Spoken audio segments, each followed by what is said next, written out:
हम लोगों ने आज फार्माकोग्नोसी शुरू करनी है। फार्माकोग्नोसी जो है, ये सब्जेक्ट रिलेटेड है नेचुरल प्लांट्स, नेचुरल प्रोडक्ट्स कह लें, नेचुरल प्लांट्स कह लें। इसमें हम क्या देखते हैं, इसमें हम क्या पढ़ते हैं, इसमें हम नेचुरल प्लांट्स के बारे में पढ़ते हैं। प्लांट्स एक्सट्रैक्ट्स देखते हैं, क्रूड ड्रग्स के बारे में पढ़ते हैं। हम स्टडी करते हैं क्रूड ड्रग्स को, प्लांट्स को,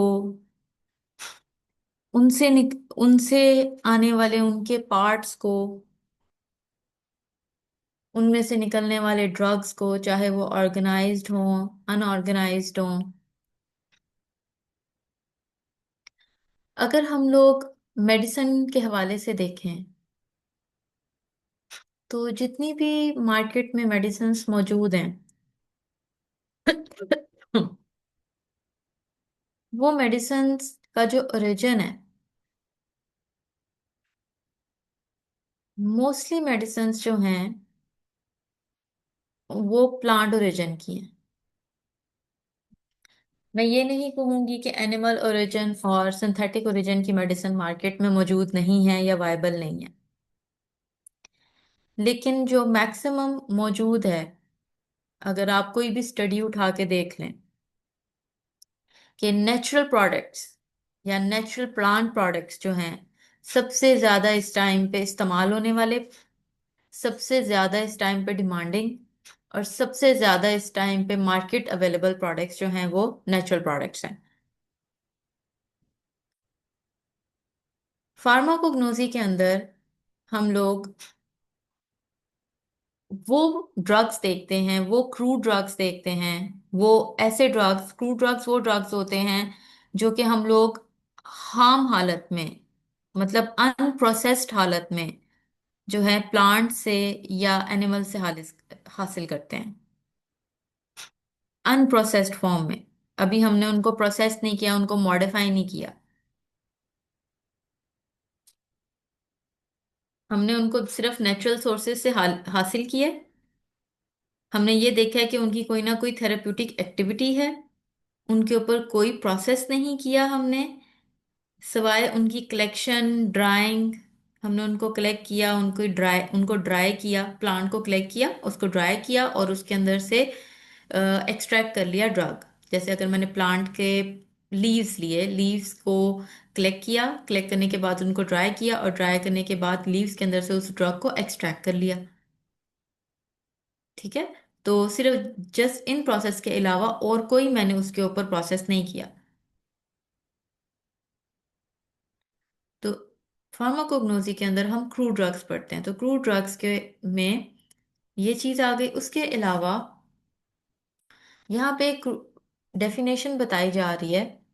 the American society of pharmacognosy defines pharmacognosy as the study of physical, biochemical, and biological properties of natural drugs and their chemical constituents, as well as the search of new drugs from natural sources.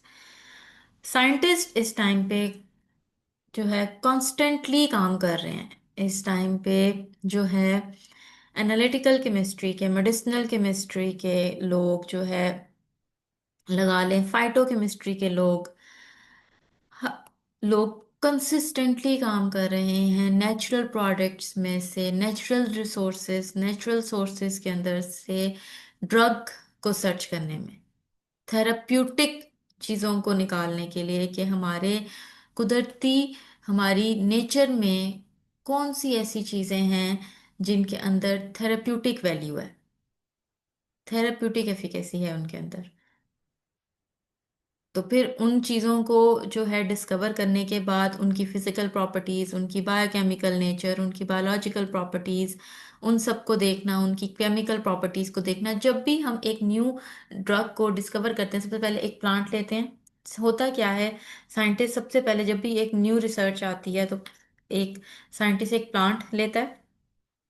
Novel discovery की बात करें या ऐसा plant जिसके ऊपर already थोड़ा बहुत काम किया गया है, एक प्लांट लिया, प्लांट के जो है बेसिक चीज सबसे पहले क्या आती है, उसको कलेक्ट किया, कलेक्ट करने के बाद उसकी ड्राइंग, एक्सट्रैक्शन, एक्सट्रैक्शन के बाद उसकी बेसिक, उसकी हम लोग फिजिकल प्रॉपर्टीज देखते हैं, फिर उसकी केमिकल प्रॉपर्टीज देखते हैं, फिर केमिकल प्रॉपर्टीज के बाद हम उसकी जो है कुछ केमिकल कॉन्स्टिट्यूएंट्स देखते हैं, केमिकल कॉन्स्टिट्यूएंट्स के बाद हमारे आजकल बहुत एक्सटेंसिव किस्म किस्म की हमारे पास टेक्नोलॉजी आ गई हुई है। आप लोगों ने थोड़ी बहुत क्रोमेटोग्राफी पढ़नी भी है, जिसके अंदर हम लोग जो है कॉन्स्टिट्यूएंट्स को पढ़ते हैं, कॉन्स्टिट्यूएंट्स को सेपरेट करके देखते हैं।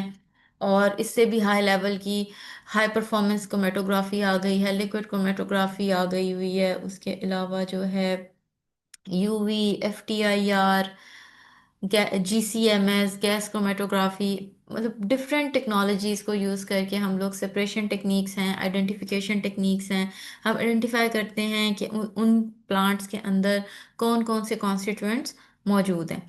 फिर हम लोग डिफरेंट टेस्ट करके डिफरेंट मैकेनिज्म्स के साथ उनकी बायोलॉजिकल प्रॉपर्टीज देखते हैं, उनकी बायोकेमिकल प्रॉपर्टीज देखते हैं।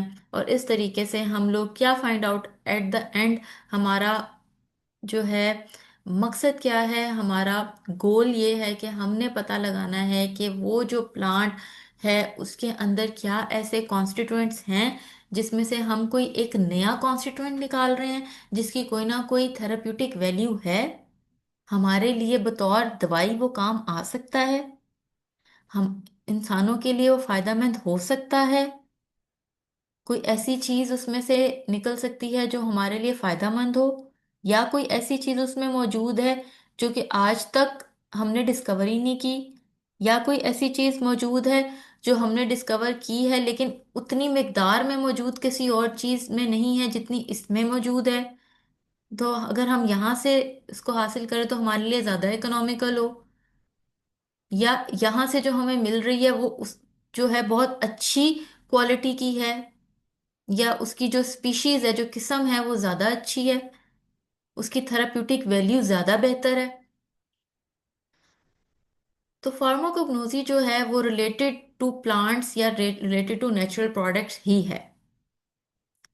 इंट्रोडक्शन में अगर देखें तो फार्माकोग्नोसी जो है ग्रीक जुबान का लफ्ज है, ठीक है, यूनानी जुबान का लफ्ज है, दो वर्ड से मिलके बना हुआ है। इसको पहले तो अंडरलाइन करें, MCQs में आ सकता है। फार्माकॉन का मतलब ड्रग, और ग्नोसिस का मतलब नॉलेज। MCQs में ऐसी चीजें आ सकती होती हैं बच्चों, तो आप लोगों ने इनको MCQs के हवाले से जरूर अंडरलाइन भी रखना है और ध्यान भी रखना है। कल को जब आप लोगों ने पेपर के हवाले से इनको गो थ्रू करनी है चीजें, तो आपने इनको जरूर ध्यान में रखना है, रीड आउट जरूर करना है। और सबसे पहला साइंटिस्ट जिसने फार्माकोग्नोसी की टर्म को यूज किया था वो था ऑस्ट्रियन फिजिशियन था स्मिथ, और 1851 एंड में उसने इस टर्मिनोलॉजी को यूज किया था, उसने इस पे काम किया था। फिर 1815 के अंदर साइडलर था, उसने इस पे काम किया था। फिर originally during the 19th century and the beginning of the 20th century, pharmacognosy was used to define the branch of medicine which deals with the drugs in their crude or unprepared form। अभी मैंने आपको crude और अनप्रिपेयर्ड या unrefined form के बारे में detail बताई है कि बिल्कुल नेचुरल रिसोर्सेज से लेना है और उसके ऊपर कोई प्रोसेस नहीं करना, और जस्ट कौन सा प्रोसेस करना है, सिर्फ ड्राइंग, कलेक्शन, ड्राइंग और एक्सट्रैक्शन का, उसके अलावा और कोई प्रोसीजर उसके ऊपर नहीं करना, कोई केमिकल फिजिकल प्रोसीजर और नहीं करना। अब हम लोग फार्माकोग्नोसी पढ़ क्यों रहे हैं, अभी मैंने थोड़ा सा आप लोगों को फार्माकोग्नोसी पढ़ क्यों रहे हैं वो पहले भी एक्सप्लेन किया है, वही चीज़ें मैं आपको दोबारा से एक्सप्लेन कर रही हूँ कि फार्माकोग्नोसी जो है हम इसलिए पढ़ते हैं ताकि हमें पता चल सके कि हमारी नेचर के अंदर किस तरीके से जो है नेचुरल प्रोडक्ट्स जो है वो डिस्ट्रीब्यूटेड हैं, उनके अंदर ड्रग्स किस तरीके से डिस्ट्रीब्यूटेड हैं, कौन कौन से कॉन्स्टिट्यूएंट्स उनके अंदर मौजूद हैं, और उसके अलावा जो है क्लासिफिकेशन क्या है क्रूड ड्रग्स की। उसके अलावा जो है जितने भी ड्रग्स हैं उनकी इकोनॉमिक फीचर्स क्या हैं। Pharmacognosy is a branch of science which deals with the biological, biochemical, and economic features of natural drugs and their constituents। अब ये जितने भी स्कोप है ना, ये आपके चैप्टर्स हैं। ये स्कोप आप अच्छे तरीके से तब मेमोराइज कर सकते हो जब हम आगे एक एक करके चैप्टर्स याद करेंगे, एक एक चैप्टर के नाम है। लेकिन फिर भी मैं आपको एक एक करके सारा ये एक्सप्लेन करती हूँ कि इसमें हम क्लासिफिकेशन देखते हैं कि क्रूड ड्रग्स की क्लासिफिकेशन कैसे होती है। जितने भी क्रूड ड्रग्स हैं उनको हम किस तरीके से डिवाइड करते हैं, ग्रुपिंग कैसे करते हैं उनकी। ग्रुपिंग कैसे हो सकती है भाई, हम उनको उनकी शक्लो सूरत पे ग्रुपिंग कर सकते हैं। हम उनको जो है उनकी थेराप्यूटिक एक्टिविटी पे ग्रुपिंग कर सकते हैं। हम उनकी जो है उनकी टेक्सोनोमी के ऊपर, ठीक है, ग्रुपिंग कर सकते हैं। उनके kingdom, phylum, class, order, family, genus, ये नाम आपने 9th 10th में सुना होगा, उसके ऊपर कर सकते हैं। उसके अलावा जो है हम लोग इसके अंदर cultivation, collection, drawing, storage, preservation, packing और एवेलुएशन और अडल्ट्रेशन ऑफ क्रूड ड्रग्स के बारे में पढ़ते हैं। नेचुरल प्रोडक्ट्स जो हैं, कल्टीवेशन से लेकर उनकी जो है अडल्ट्रेशन तक जो है, ये है अनप्रोसेस्ड फॉर्म। मतलब कि आपने कल्टीवेशन की, आप कल्टीवेशन जो है वो कंट्रोल्ड तरीके से कर सकते हो, ताकि आपने कंट्रोल्ड तरीके से करके आप उसके कॉन्स्टिट्यूएंट्स जो है वो कंट्रोल कर सकते हो, उनके अंदर आप कोई चेंजेस ना होने दो, कंट्रोल्ड फॉर्म में करो। आप जियोग्राफी जो है, मतलब जो जमीन है उसके अंदर जो आपने फर्टिलाइजर यूज करो, या फिर जो भी आपने उसके अंदर उनको उसको देनी है, क्या कहते हैं उसको, भाई मुझे वर्ड नहीं दिमाग में आ रहा।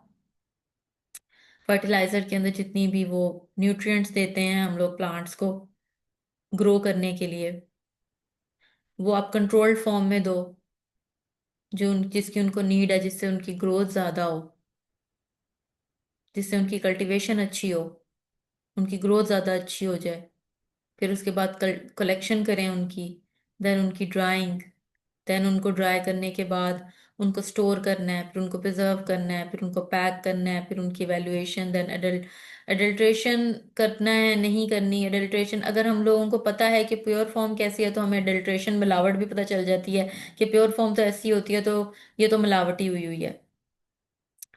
फिर प्लांट के बारे में जब हम डिटेल में जाते हैं, तो हमें प्लांट के ग्रोथ हार्मोन्स के बारे में भी जो है नॉलेज इससे पता चलती है फार्माकोग्नोजी में। उसके अलावा हमें एंजाइम्स का नॉलेज भी इसमें पता चलता है। हम एलर्जी और एलर्जन की स्टडीज भी फार्माकोग्नोजी में करते हैं। और मेन चीज poisonous plants and how to prevent poisons, ये हम लोग फार्माकोग्नोजी में स्टडी करते हैं। हम हर्बल ड्रग्स फार्माकोग्नोजी में स्टडी करते हैं। ट्रेडिशनल प्रैक्टिसेस जो हैं हम फार्माकोग्नोजी में देखते हैं। फोकलोर यूजेस कभी आपने सुना हो? फोकलोर यूजेस के अंदर ना हम लोग घरों में बड़ा एक अपने पेरेंट्स से या फिर अपने बड़ों से सुनते हैं, कोई छोटी मोटी हमें जो है ना एलिमेंट हो ना, थोड़ी बहुत हम लोग डाउन फील कर रहे हो, तो हमें कहा जाता है कि फलानी चीज का कहवा बना के पी लो, या फलानी चीज को खा लो। टोटके वर्ड यूज किया जाता है।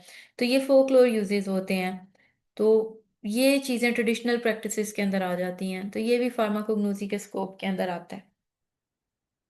तो स्कोप का क्वेश्चन बच्चों आप लोगों को आ सकता है। डेफिनेशन बहुत जरूरी है, इंट्रोडक्शन में जो हिस्ट्री आती है ये बहुत जरूरी है। तो ये बहुत इंपॉर्टेंट चीज अभी हमने ये पढ़ी है। उसके बाद आता है crude drug. Crude drug crude drug जो होता है, ये इसको कहते हैं कोई भी ऐसा ड्रग जो एक खाम हालत के अंदर है। खाम मीन्स अनरिफाइंड फॉर्म। खाम means unrefined form. Unrefined form क्या होती है? जो कि डायरेक्ट आप सोर्स से निकालते हो, ठीक है, या तो वो एनिमल सोर्स है, चाहे वो प्लांट सोर्स है, चाहे वो जो है मिनरल्स है, चाहे वो बैक्टीरिया है, चाहे वो होल ऑर्गेनिजम्स है। किसी भी आपने नेचुरल सोर्स से लिया है वो ड्रग, विदाउट एनी प्रोसेसिंग, उसके ऊपर कोई प्रोसेस नहीं हुआ, और वो ड्रग आपने किस लिए यूज किया है? किसी बीमारी के डायग्नोसिस के लिए, क्योर के लिए, ट्रीटमेंट के लिए, प्रिवेंशन ऑफ डिजीज के लिए, इंसान में या जानवर में।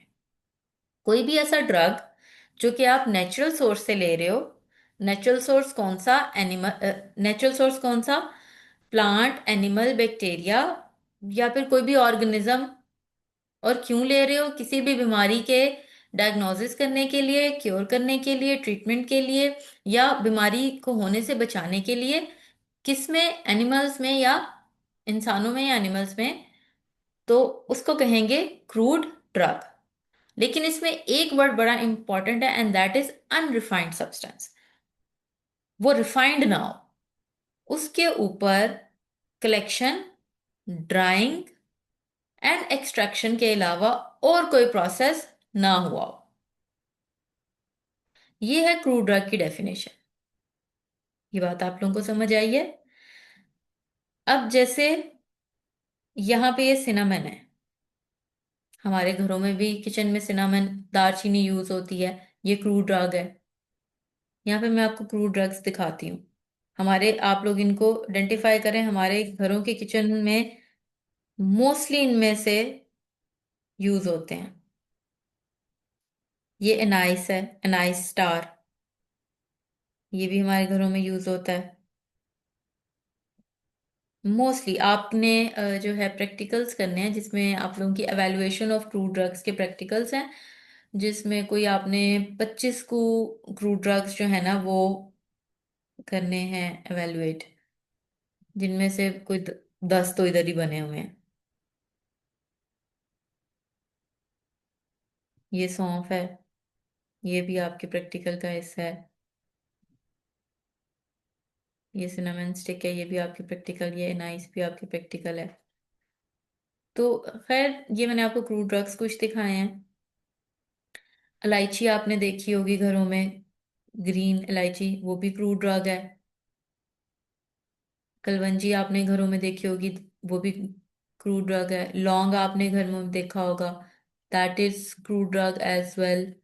तो क्रूड ड्रग्स जो होते हैं वो क्या होते हैं? अनडिफाइंड।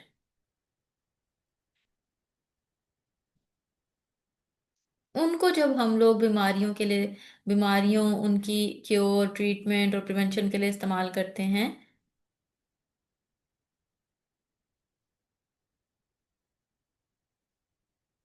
आगे आ जाता है classification of crude drug. Classification वैसे वर्ड जो है वो क्या होता है? ग्रुपिंग कर देना, ठीक है, ग्रुप्स बना देना। यहाँ पे 4 तरह से क्रूड ड्रग्स की क्लासिफिकेशन की है। क्रूड ड्रग मतलब के अनरिफाइंड ड्रग्स या खाम ड्रग्स की 4 तरह से क्लासिफिकेशन की है। एक है मॉर्फोलॉजिकल। मॉर्फोलॉजिकल होती है, मॉर्फोलॉजी होती है शक्लो सूरत। मॉर्फोलॉजी की होती है शक्लो सूरत, फ्रंट से, अपेरेंस। मॉर्फोलॉजी क्या होती है? अपेरेंस। तो अपेरेंस की बुनियाद पे जो है 2 तरह के हो गए। In this method, drugs are classified according to their part use। ठीक है, जो जिस तरह का पार्ट इस्तेमाल हुआ वह उस तरीके से उसको कर दिया गया है क्लासिफाई। एक है ऑर्गेनाइज्ड, एक है अनऑर्गेनाइज्ड। ऑर्गेनाइज में जो है उसके पार्ट्स, सेलुलर पार्ट्स की बुनियाद के ऊपर उसको डिवाइड किया गया है। डायरेक्ट उसके पार्ट्स, जैसे उसके लीव्स हो गए, उसके सीड्स हो गए, उसके फ्लावर्स हो गए। These are the drugs obtained from direct parts of the plants. अगर ड्रग्स जो हैं वो डायरेक्ट किसी भी प्लांट के, या तो वो सीड्स हैं या वो लीव्स हैं या उसकी बार्क का हिस्सा है या उसका राइजोम है, जैसे ये बार्क है, ये राइजोम है, या फ्लावर है, तो वो क्या कहलाएगा? वो उसका ऑर्गेनाइज्ड ड्रग कहलाएगा। लेकिन अगर वो ड्रग किसी भी प्लांट से किसी फिजिकल प्रोसेस के बाद हासिल किया जा रहा है, जैसे ये इस दरख्त के ऊपर कोई इंसिजन करके उसके अंदर से निकाला जा रहा है, किसी कट लगाकर उसके अंदर से कोई गूंद निकाली जा रही है, या उसके अंदर से कोई जो है लेटेक्स निकाला जा रहा है, तो उसको अनऑर्गेनाइज्ड ड्रग कहते हैं। These drugs which are prepared from plants by physical process, कोई प्रोसेस करने के बाद उस प्लांट के अंदर से निकाला जा रहा है, कोई ड्राइंग या कोई एक्सट्रैक्शन करने के बाद उस प्लांट के अंदर से वो ड्रग निकाला जा रहा है, तो उस ड्रग को अनऑर्गेनाइज्ड ड्रग कहा जाता है। वो उस प्लांट का ऐसे एज सच हिस्सा नहीं है, वो उसका पार्ट होता है, लेकिन वो किसी ना किसी फिजिकल प्रोसेस करने के बाद, ये एक बड़ा इंपॉर्टेंट वर्ड है, इसको जरूर अंडरलाइन करें। ये कंप्लीट ही हो गया, लेकिन चलें कर लें। Organise drug and unorganise drug का डिफरेंस आपको समझ आ गया? ऑर्गेनाइज के अंदर उसके पार्ट्स हैं, और अनऑर्गेनाइज में उसको कट किया और उसके अंदर से कोई लिक्विडी मटेरियल जो है निकला, या तो फिर उसके पार्ट को एक्सट्रैक्ट करके उसके अंदर से उसके कॉन्स्टिट्यूएंट्स निकाले, एक्सट्रैक्शन करके उसके अंदर से कुछ निकाला।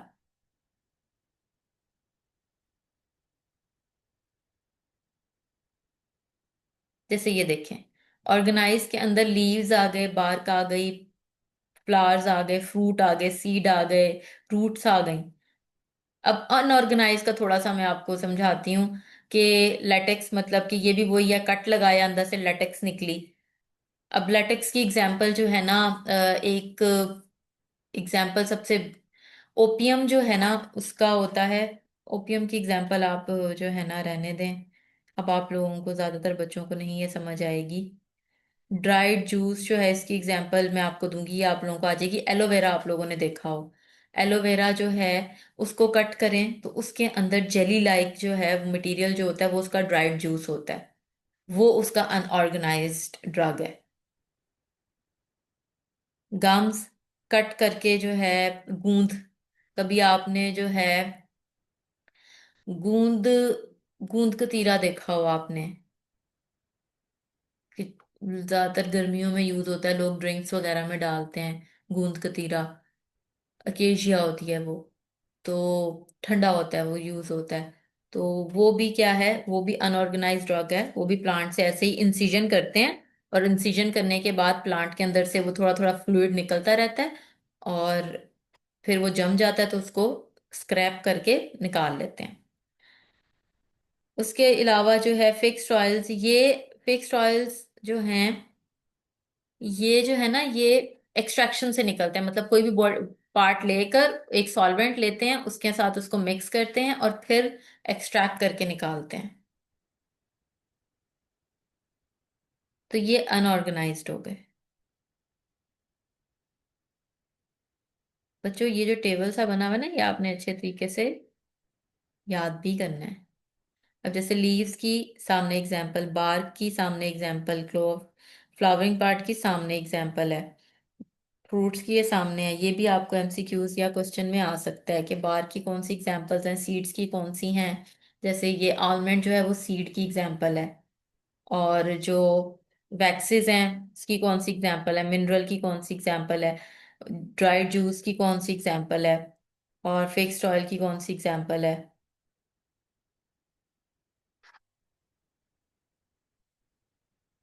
ठीक है, फिक्स्ड ऑयल्स की कौन सी एग्जांपल है, गम्स की कौन सी एग्जांपल है। तो जब ये हम ये याद करने बैठेंगे ना, तो ये थोड़ा सा हमें इसमें टाइम लगेगा याद करने में।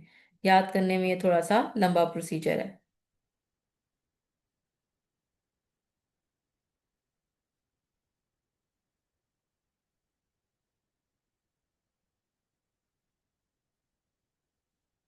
उसके बाद हमारी जो नेक्स्ट क्लासिफिकेशन है दैट इज टॉक्सोनॉमिकल। अच्छा, टॉक्सोनॉमिकल क्लासिफिकेशन में ना, टॉक्सोनॉमिकल क्लासिफिकेशन जो होती है, टॉक्सोनॉमिकल मेथड कह लें या टॉक्सोनॉमिकल क्लासिफिकेशन जो कहते हैं, ये एक सिस्टेमिक क्लासिफिकेशन होती है। ये एक एक सिस्टेमिक प्रोसेस होता है, इसमें डिफरेंट स्टेप्स होते हैं।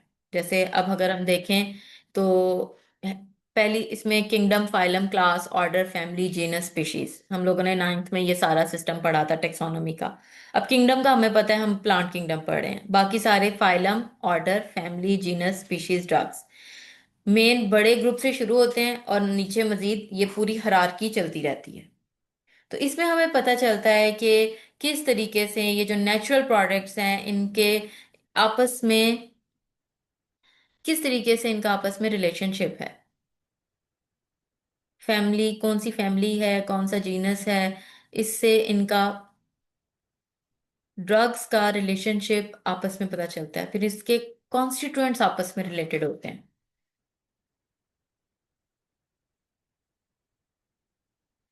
जैसे कि यहाँ पे इन्होंने दो तीन एग्जांपल्स दी हुई हैं। In this method drugs are classified according to their natural relationship and distinguish characteristics.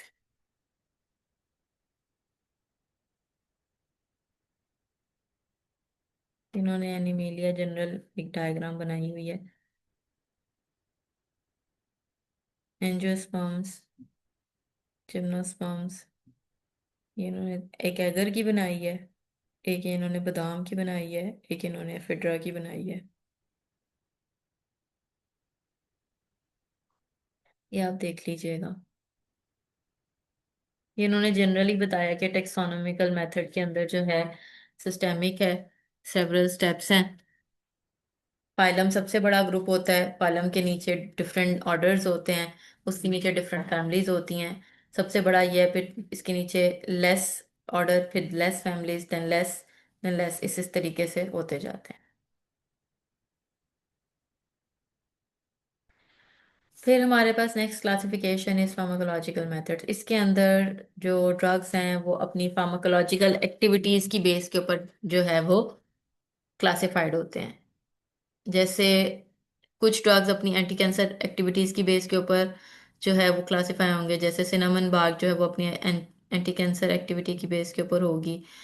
Purgative activity की बेस के ऊपर कुछ होंगे, अपनी जीआईटी एक्टिविटी की बेस के ऊपर, एंटीस्पाज्मोटिक एक्टिविटी की, एस्ट्रिंजेंट एक्टिविटी की बेस के ऊपर, एक्सपेक्टोरेंट एक्टिविटी की बेस के ऊपर, और कार्डियोटोनिक एक्टिविटी की बेस के ऊपर। मतलब जो उनकी थेरेप्यूटिक एक्टिविटीज हैं या फार्माकोलॉजिकल एक्टिविटीज होती हैं, थेरेप्यूटिक एक्शन, फार्माकोलॉजी होती है कि उसका, उसकी थेरेप्यूटिक एक्टिविटी क्या है, उसकी बेस के ऊपर जो है उनको डिफरेंट ग्रुप्स में रखा जाता है। और लास्ट में जो क्लासिफिकेशन है दैट इज केमिकल नेचर। उनको उनकी केमिकल कॉन्स्टिट्यूएंट्स की बेस के ऊपर अलग कर दिया जाए। कुछ कार्बोहाइड्रेट्स हैं, उनको अलग कर दो। कुछ ग्लाइकोसाइड्स हैं, उनको अलग कर दो। कुछ वोलेटाइल ऑयल्स हैं, कुछ एल्कलॉइड्स हैं, रेजन्स, टेनेंस, प्रोटीन्स, ये केमिकल ग्रुप्स हैं। ठीक है, हर केमिकल ग्रुप को अलग अलग ग्रुपिंग में ले जाओ। अब यहाँ पे भी इन्होंने डिफरेंट केमिकल ग्रुप्स के आगे उनके ड्रग्स के नाम लिखे हुए हैं। अब आपने इसी तरीके से आपको पता होना चाहिए कि फेनल जो है वो क्या है, वो वोलेटाइल ऑयल है। जेलाटिन जो है वो प्रोटीन है। कैरावे जो है वो वोलेटाइल ऑयल है। आपको ये चीज़ें याद करनी पड़ेंगी, आपको ये चीज़ों के रट्टे मारने पड़ेंगे। ये मेन चीज़ है कि इनके रट्टे मारने पड़ेंगे। आपको पता होना चाहिए कि हायरसाइमस जो है वो एंटीस्पाज्मोटिक है। फार्माकोग्नोजी के अंदर थोड़ी सी ये मुश्किल ये है कि इसके अंदर इन चीज़ों को याद करना पड़ेगा। स्ट्रोफेंथस जो है वो कार्डियोटोनिक है। इसकी फार्माकोलॉजिकल एक्टिविटी क्या है, एस्ट्रिंजेंट कौन कौन सी चीज़, अब आपको एमसीक्यू आ जाए कि जो है कैस्टर ऑयल की कौन सी प्रॉपर्टी है फार्माकोलॉजिकल, नीचे ये चार लिखते हैं, तो कैस्टर ऑयल की क्या है, परगेटिव है। ठीक है, तो ये आपके एमसीक्यूज के हवाले से भी आपको ये सारे टेबल्स आने चाहिए। ये आपको अलग अलग भी आ सकती हैं क्लासिफिकेशंस, आपको इकट्ठी ये चारों क्लासिफिकेशंस भी आ सकती हैं। ये डेफिनेशन भी आपको लाजमी आएगी, और ये आपको दो क्वेश्चंस भी लाजमी आएंगे।